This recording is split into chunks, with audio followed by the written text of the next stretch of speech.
L'AGFI et ImoWeek présentent le premier forum immobilier et finance, mercredi 11 octobre 2023 à Paris. Le forum finance et immobilier qui se tient donc à l'initiative de l'AGFI et de ImoWeek. Ici au Shangri-Las à Paris, nous suivons les différentes tables rondes. On sort d'une table ronde qui s'intitulait « Quel nouveau modèle de financement pour le logement ? Quel rôle du recyclage de bureaux en logement pour le secteur ?» À cette conférence a participé Béatrice Lièvre-Théry, directrice générale de Sogeprom. Bonjour. Bonjour Eric. Merci de nous faire l'amitié de passer quelques instants avec nous pour revenir un petit peu sur tout ce qui a été dit à l'occasion de cette table ronde. J'aimerais commencer par quelque chose qui se dit d'ailleurs sur les différentes tables rondes depuis le début de ce forum. On construira moins, on construira autrement.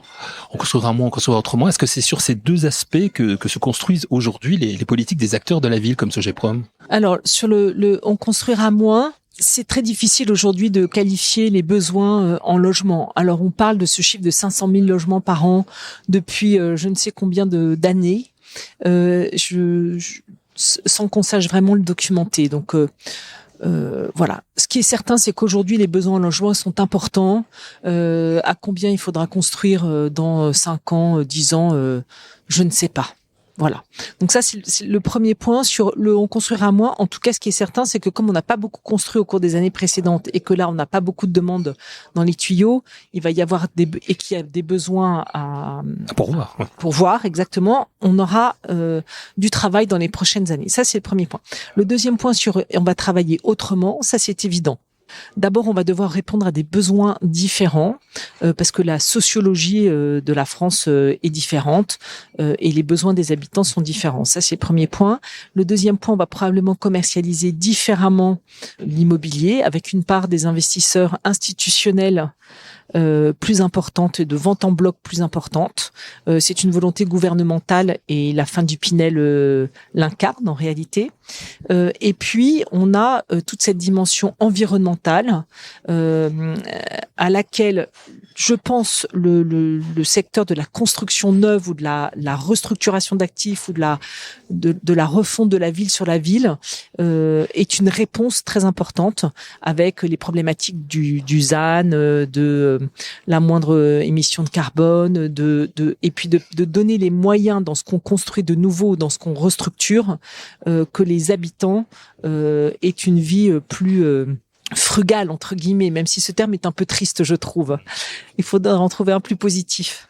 En tout cas, ce n'est pas facile aujourd'hui pour les promoteurs. Il y a, vous l'avez dit, une législation beaucoup plus contraignante. Il y a aussi un foncier de plus en plus rare. Comment justement vous arrivez à aborder tout cela ? Ça veut dire qu'il faut beaucoup réfléchir. Ça veut dire qu'il faut aussi peut-être inciter les gouvernants. Ils ne le font pas assez à agir un peu plus en termes de logement. Alors, je pense qu'il faut les finances de l'État ne vont pas permettre une aide importante au logement et en tous les cas, le gouvernement a très clairement posé une fin de non-recevoir à cette question de demande de subsides. Ça, c'est clair.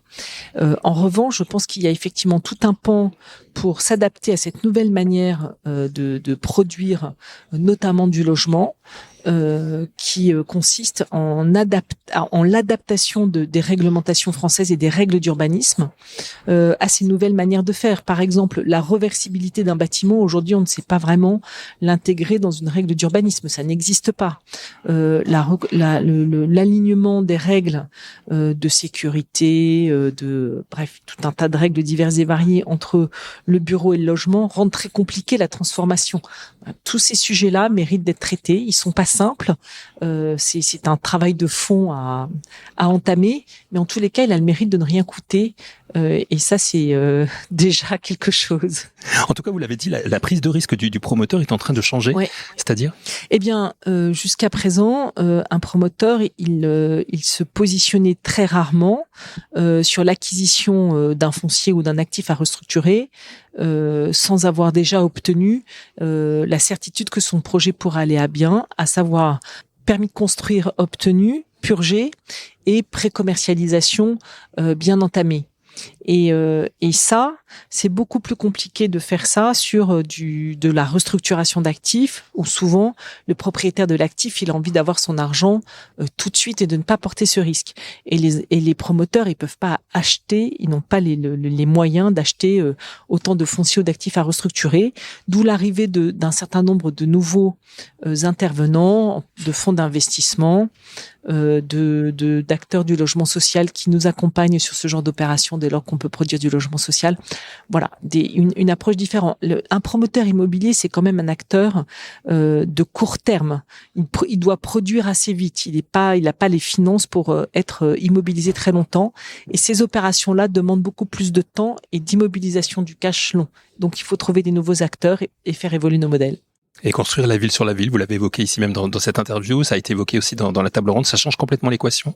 Ça change pas complètement l'équation, mais c'est un rapport au temps différent, une complexité accrue et la question du coût de ces opérations est aujourd'hui préoccupante, puisque au fond ça coûte plus cher que de construire à neuf. Donc voilà, je pense que c'est un travail qui va arriver. On va se doter de nouvelles méthodes, de nouvelles approches pour traiter ces sujets, mais aujourd'hui on n'y est pas encore tout à fait. Vous avez dit aussi au cours de la table ronde que le risque immobilier devenait différent pour les particuliers que nous sommes en matière d'investissement. C'était un peu en référence à l'intervention de Novaxia et de son fonds Novaxia R. Quand on est un particulier, jusqu'à présent, soit on investissait en direct dans de l'immobilier, et donc on avait un bien identifié, qu'on louait, dont on devait assumer les travaux, etc. Le risque était assez circonscrit et on sait ce qu'on faisait en théorie. Ensuite, vous avez l'investissement dans des SCPI, souvent de bureaux, dans lesquels on vous assurait un rendement de 4,5% par an, grosso modo, de manière assez tranquille depuis de nombreuses années. Et sur une base d'actifs assez large, bien décrite, voilà. Si aujourd'hui vous emmenez les particuliers sur la restructuration d'actifs, c'est un risque qui est tout à fait différent, puisqu'ils vont se retrouver avec un risque de valeur de l'actif, avec un risque d'obtention des autorisations d'urbanisme et réglementaire, avec un risque potentiellement de coût de construction. Donc tous ces risques-là sont quand même beaucoup plus compliqués à appréhender pour des particuliers, et c'est une vie moins tranquille, entre guillemets, que d'être propriétaire d'une SCPI de bureau au cours des 40 dernières années. On nous pose souvent aussi dans les discussions comme ça, dans les médias, les élus et les promoteurs. Vous étiez au cours de cette table ronde avec un élu, justement, Jean-Philippe Bigoin-Clément, maire de Mennecy, vice-président de la région Île-de-France en charge du logement, avec qui vous étiez plutôt d'accord. Bon, c'est un spécialiste aussi du logement. Mais comment vous voyez les choses, les promoteurs, les élus, c'est un... D'abord, j'ai beaucoup de respect pour les élus, parce que je trouve qu'ils font un métier extraordinairement difficile. Ça, c'est la première chose. La deuxième chose, c'est qu'ils sont le reflet de leurs électeurs, et ils se font la voix de leurs électeurs. Ils ont été élus sur un programme, et donc on doit respecter ça. Ensuite, évidemment, il faut qu'on les aide, nous, à pouvoir améliorer leur ville, proposer quelque chose de différent, de nouveau, qui répond aux nouveaux besoins de leurs électeurs et de leurs administrés, si on peut employer ce terme. Et donc, moi, je suis plutôt favorable à un partenariat. Il n'en demeure pas moins qu'il y a une certaine défiance qui existe souvent, que nos métiers sont mal compris parce qu'ils sont très complexes par un certain nombre d'élus qui peuvent être un peu simplificateurs, qui considèrent que les promoteurs ne sont là que pour gagner plein d'argent, entre guillemets, à leurs dépenses, qui n'est absolument pas le cas de mon point de vue. En tous les cas, c'est pas du tout l'approche qu'on a chez Sogeprom, où on revendique très clairement notre image et notre motto de promoteur responsable, et où on a vraiment, au travers de notre pacte 3B pour bas carbone, biodiversité, bien vivre, dans cette dimension bien vivre, le souhait de travailler en lien avec les collectivités pour non seulement se préoccuper du bien vivre des futurs habitants ou occupants de ce qu'on fabrique, mais aussi du quartier environnement, et on s'assure d'être bien intégré et de correspondre au quartier dans lequel on installe un nouveau programme.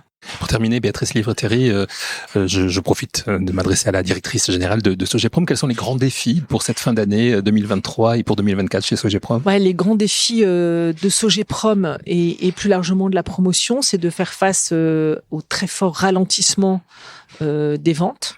Donc on est face à un fort ralentissement en volume, à des baisses de prix, puisque quand on vend aux investisseurs institutionnels en LLI, eh bien on vend pas au même prix qu'à des particuliers. Et puis de gérer aussi tous les nouveaux enjeux. Donc ça, c'est les aspects conjoncturels qu'on doit gérer là tout de suite et qui sont difficiles à gérer. Et puis de nous adapter pour le futur à toute cette nouvelle manière de faire notre métier, la restructuration d'actifs, des nouveaux produits autour de tout ce qui est géré. Donc on a beaucoup de travail. Merci beaucoup et merci d'avoir participé à ce premier forum immobilier et finances organisé par l'AGFI et IMOWeek. Merci Eric. L'AGFI et IMOWeek présentent le premier forum immobilier et finances mercredi 11 octobre 2023 à Paris.